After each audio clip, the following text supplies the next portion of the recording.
नमस्ते प्रेक्षकांनो, राशीच्या माध्यमातून मी शिल्पा देशमुख आपल्यासाठी घेऊन आले संजय निकम यांची एक वेगळीच कविता। मला असं वाटतं, म्हणजे मला वाटतंय की प्रत्येक शब्द 3 अक्षरांचा आहे या कवितेत। तर मला भासलं, तुम्हाला काय वेगळं वाटतंय तुम्ही ऐका आणि ठरवा। आणि राशी चॅनेलला लाईक, शेअर, सबस्क्राईब आणि कमेंट जरूर करा। आणि असे नवनवीन प्रयोग या माध्यमातून ऐका आणि तुमचं पण काही लेखन असेल तर ते आमच्यापर्यंत निश्चित पोहोचवा। ऐका तर मग। ओढ्याकाठचा औदुंबर, ओढ्याकाठचा औदुंबर, निसर्गाला पडलेलं स्वप्न,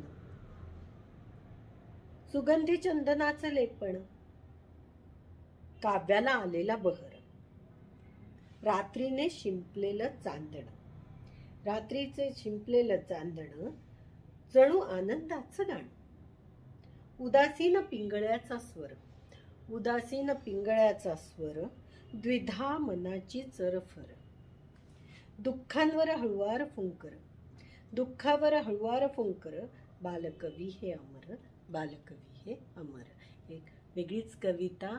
ऐका तर मग। नमस्ते राशी।